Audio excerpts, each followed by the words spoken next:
Na, I mean, you are never cured of your addiction. Yung party namin, doon sa Fredonia, Kansas, kaibigan ng aming kapatid, muna mag-introduce sa akin, Father Steve. Sabi ba naman sa akin, I am a recovering alcoholic. Kaya pala recovering alcoholic. Hindi pwede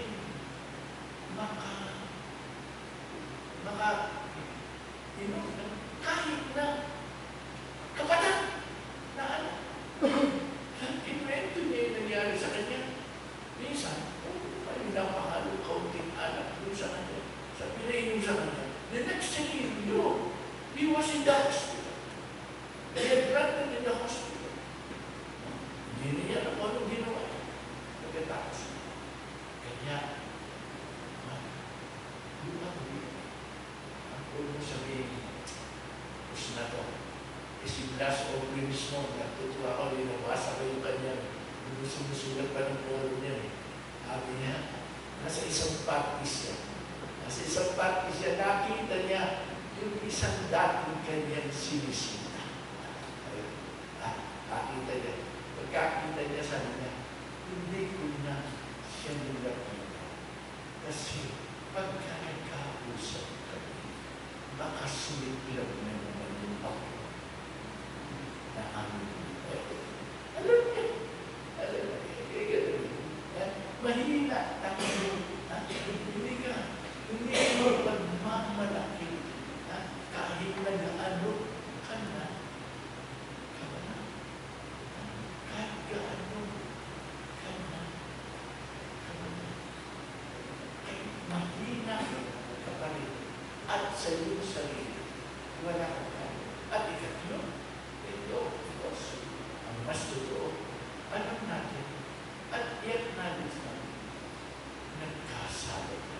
Hindi na mahina, hindi na nagkasala.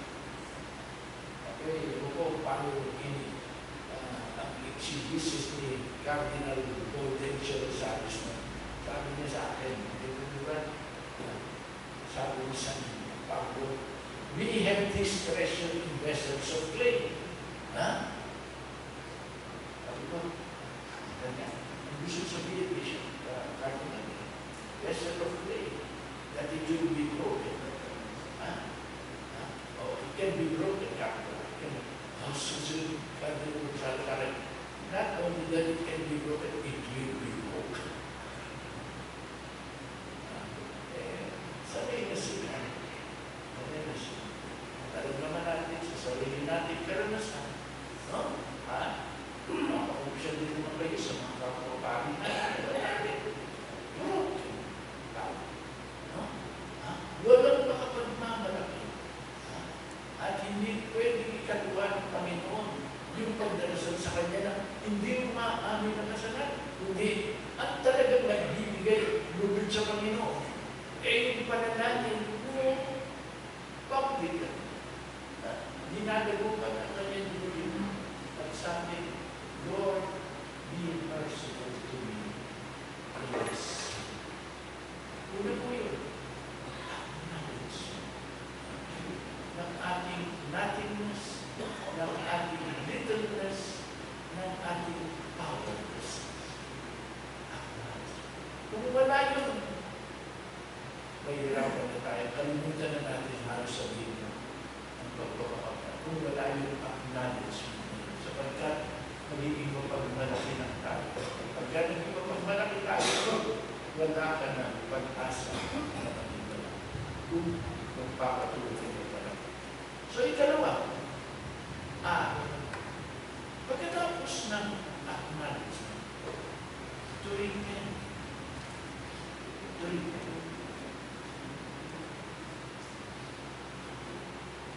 Ang Panginoon, hindi nagdadala ng kalahating balita na ang good news, hindi yung you and I, all humanity is sinful. Hindi po yun. Bahagi po yun ng good news. Pero bahagi ng good news na parang katulad ng, di ba kung isang painting, napakaganda ng painting. that part na yun, background na lahat. Pero meron yung tinatanong na bright part. No? At ang Panginoon kanya tayo sinasabihan ito para sa gano'n. Pag tinanggap natin ang ating pagkakasala, tayo ay magbalik loob sa Diyos.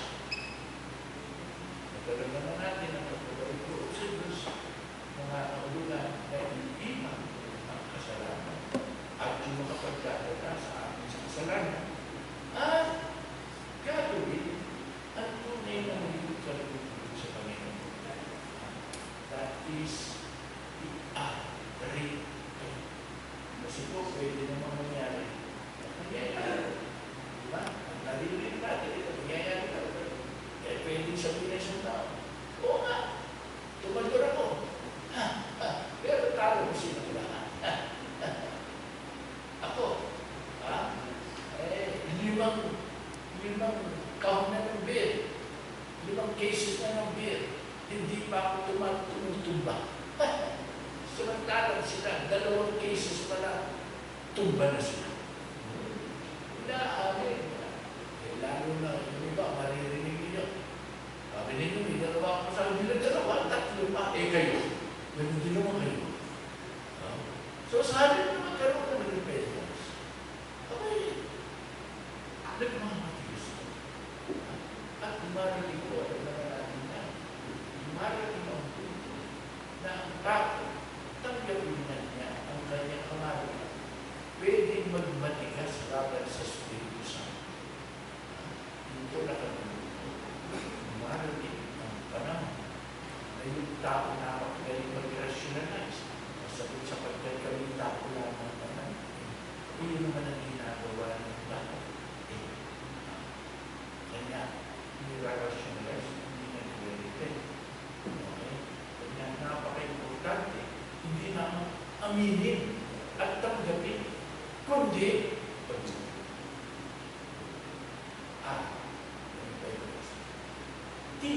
Kako, ito po pinakamahal. At kung wala ito, hindi man yung magagawa yung A and O. Ano yun? Trust.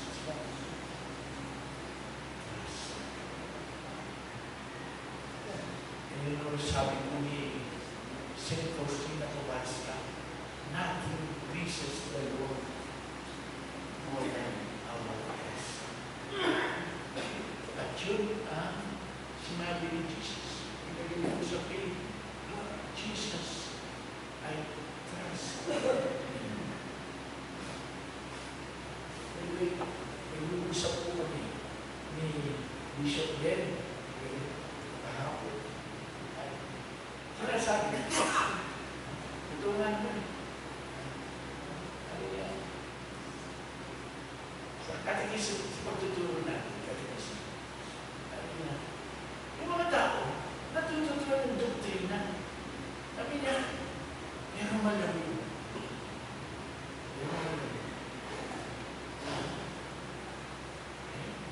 Marami mga tao, hindi man natututuan, marami lang formulation ng doktrina.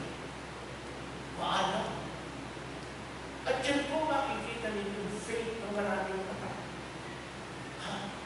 The faith na binibigyan stress ng synoptic gospels.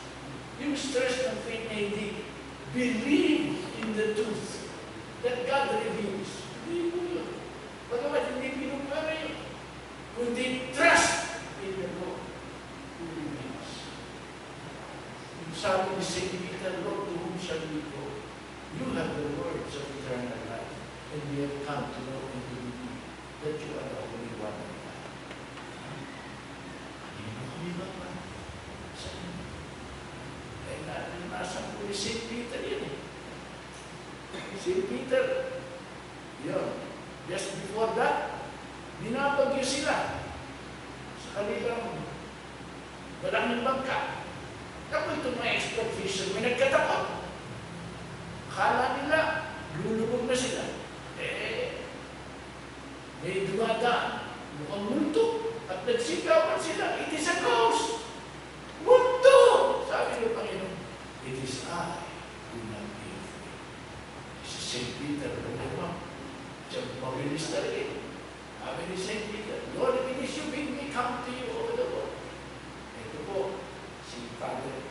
Brother Alex Tico, nagpapasagot ito sa amin sa Korean Filipino ng gospel. Ito yung gospel from Matthew chapter 14. Sabi niya, and the Lord said to him, come. And Peter walked towards the Lord, and the wind blew. And Peter became afraid, and he started to sink. And he said, Lord, save me, I perish. The Lord took him by the hand and said, why did you doubt, O you of little feet? Hindi mo lumubog dahil maliit ang paa.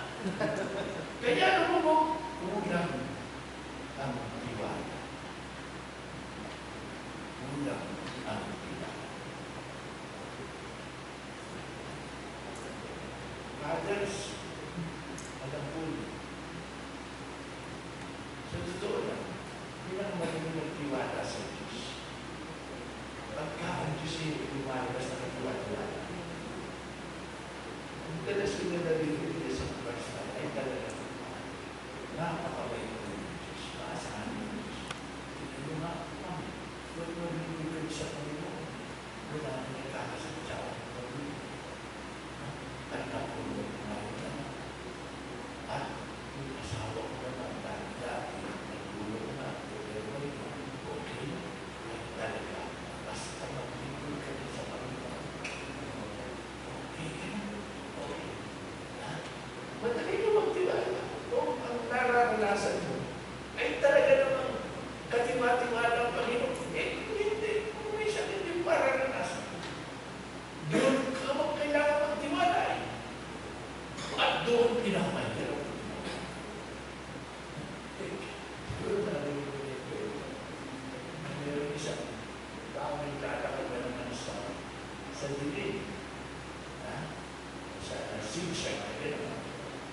Okay. Kapan pa niya. Bigla na lang nadulas. Napadaos-dos. Diyos ko! Ako siya. Sabay. Kapit na gano'n ano makakapit na. Ay, kabuti naman. Nakakapit na gano'n sa ugat ng mukha ko. Ay, siya. Sabi na, gabi. Salamat, Diyos ko. Iniligtas mo ko. Ngunit, Panginoon, paano ko na nandito?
that the grace and mercy of God are really greater than we can ever ask for or imagine. Pakakawalan ng Kristo. Aaminin ko, hindi ko magaling. Pero brothers, napagdaanan ko ito. When I had no one to hold on, and I could only hold on to God. Ang Panginoon, pinakita niya. Talagang nakakala. Hindi lang siya mawawin. Makapamilya.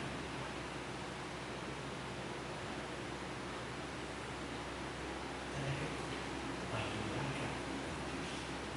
Meron siyang gusto gawin sa atin. At may mga pamamaraan na ginagawa siya hindi natin maunawa. My thoughts are not your thoughts, not my wishes. Hindi natin maunawa. Kahit ano pang gawin natin gusto, hindi natin maabot. Pero hindi. Basta hawak kayo. At hindi ka pagdiw sa kanya. Nakikita mo. You will get the best version of yourself that He intended. Hindi mo naman tayo. Katuwa ko si Faustina bukas kayo.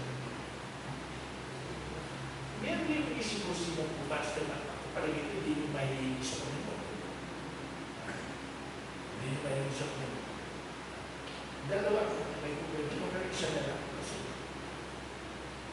Isa na. Na-inspire sila rin bukas ka. 1930, 1939. Nasa daya nito niya doon. Nakasulat. Nakasulat. Sabi niya, Lord, inig ko sa iyo na sa araw na ito,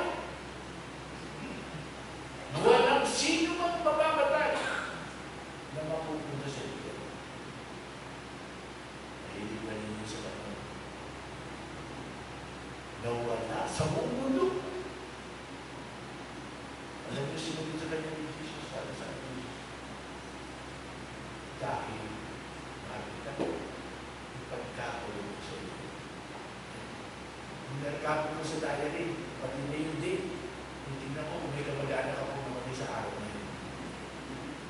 At pag may kamag-anak ako namatay sa araw na yun, sabi ko, sigurado ligtas na yun. Sabi ni Jesus. Tingnan mo lang. Hindi na. Sabi nga yun, gusto yung patay na eh.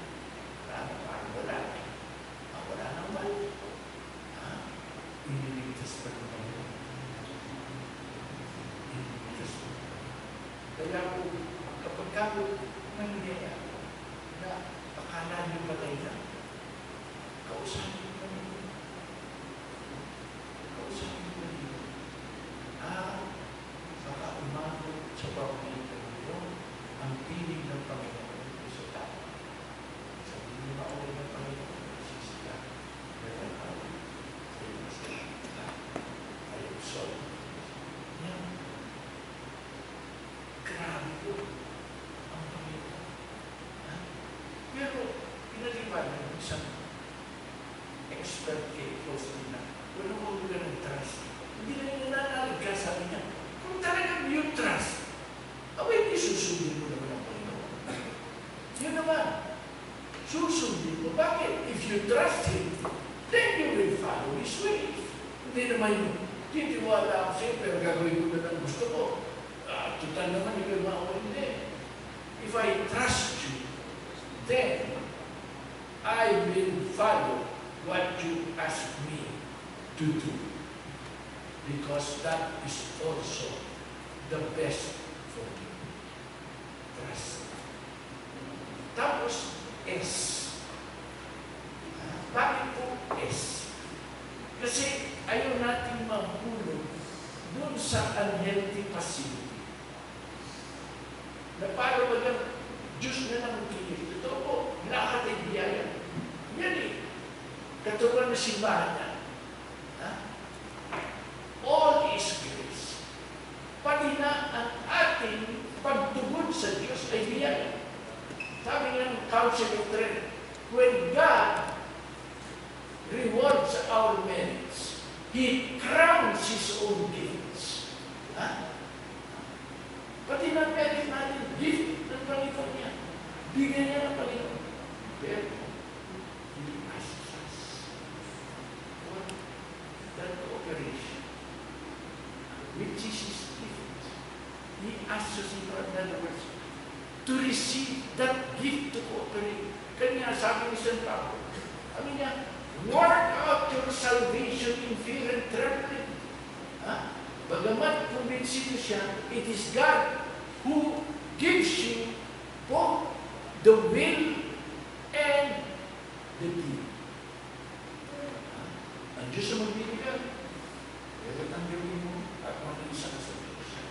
Strive. Father, ito po. Strive. Tandaan niyo itong katotohanan ito. Na ang pagpapakabanal, proseso. Nung kami bago sa seminaryo, akala namin, pagkaraan ng isang buwan sa seminaryo, banal na kami. Talaga naman, mas mukhang banal na mga bago seminarista kaysa doon sa banalian ng seminaryo. Mukhang banal, pero hindi naman mukhang banal talaga. Hindi naman totoo banal kaysa bagong seminarista. Mukhang akala, banal na. Of course, you can be made holy in a news that kaya-kaya ng Diyos na ating sipa. Pero, process yan. At pagtyagaan mo na sa strive. Meron pong law of gradualness. Law of gradualness. Na hindi lang totoo sa moral theology. Totoo din po ito sa ascetical theology. Law of gradualness. Ganito po, sa moral theology. Meron kaming pari mo. Nakakilala na rin niya na nakatapos si Father Paul Jesuit yun. Alam po ninyo, paboritong confession ng maraming tao. Nandun na yun sa San Lucian Clinic na sakit na. Dinadalaw ka ng mga tao para mag-uusap. Ay, gusto ko yan. At hinggan mo na ng Google tuloy ito yun. Pag-uusap ka na, Father, I committed adultery. How many times? 10 times. Okay. You know, that's bad. No? Yes, Father. Will not do it again. Yes, Father. You promise not to do it again. Yes, Father. Okay. Say the act of condition. Okay. I am sorry from your sins. Makakarang isang buwan, ito na naman. Father, I committed adultery. How many times? 7 times. Very good. Very good. Bakit very good? Hindi dahil very good ang mag-commit ng hindi. Very good kasi 7 times. 4 times. I'm sorry for that. Yes, Father. Okay, we will avoid sin. Yes, Father. Say that. Next month, ito na naman. I'm committed to the I'm discouraged. How many times? 3 times. Very good. Very good. Very good.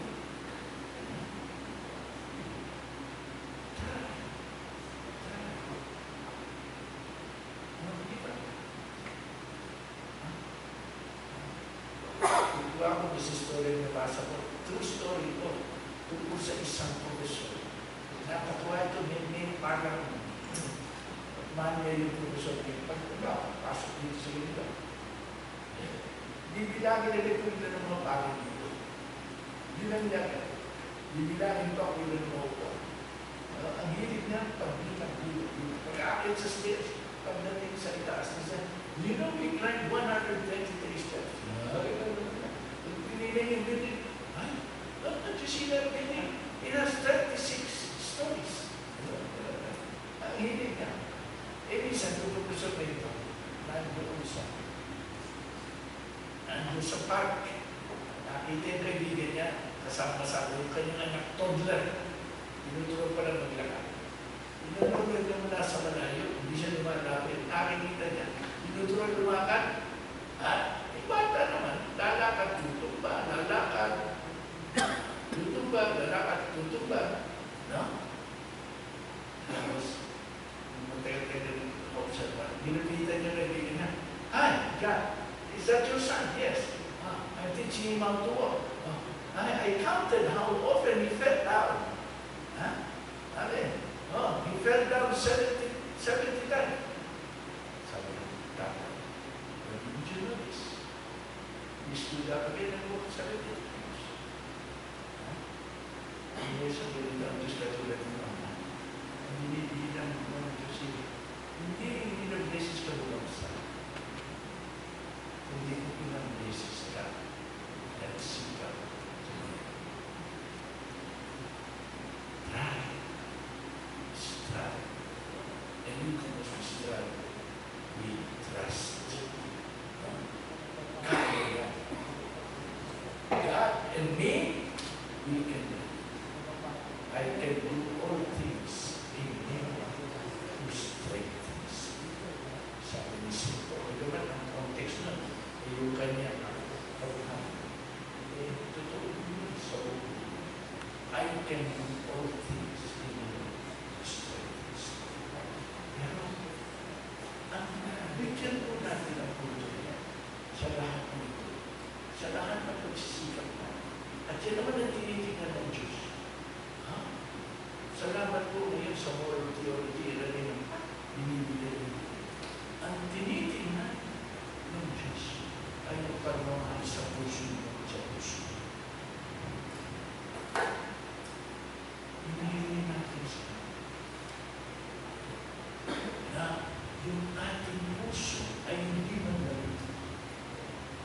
Kundi patuloy tayo mag-alam at magsikap ng makakala. Sa kabila ng ating kainan, sa kabila ng ating pagkakasala, sa kabila ng nagawang kasamaan sa atin, nagawa naman natin masama. Tayo ay magtiwala ka rin na God makes all things work together unto good for those that love. Inuulit ko, God makes all things work together unto good for those that love. Nabasa ko yan, isa na gusto.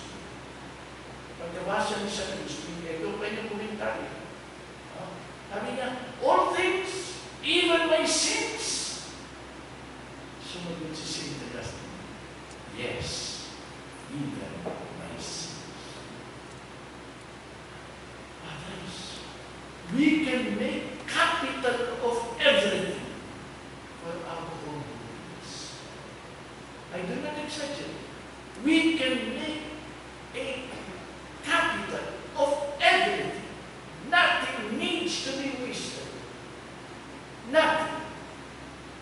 Even our mistakes, even our sins, they can form part of a new synthesis, which the Lord, in His mercy, allows us to make till the very end of our lives. Pagdating po kay St. Augustine na lugar, si Archbishop Aluman Gutierrez, Jesuit po ito eh. Nagbigay siya ng komentaryo kung paano nagkatotoo yun kay St. Augustine. All things work together and to good for those that love Him. Sabi niya si St. Augustine, madalas dinadalaw rin ng makulay niyang nakaraang buhay. Alam niyo naman ang buhay ni St. Augustine, makulay na, marami pang likulay. Okay na. Sabi ni Archbishop Aluman Gutierrez, dahil siya dinadalaw, nakasave siya ng temptation. Alam niyo, para hindi siya matapos, ginawa ni St. Augustine, nagsulat. Ang daming isinulat. Wala pa siguro nakakabasa ng kanyang sinulat. Yung whole Lord Bodies, meron lang exception. Si Benedict XVI, sabi niya, I have read all the writings of St. Augustine twice over. Bihira lang po. Pero dami niya may sulat. At hanggang ngayon po, the greatest teaching authority in the church is St. Augustine. Tingnan niyo po yan. Office of Readings. Tingnan niyo ang citation ng Second Vatican Council.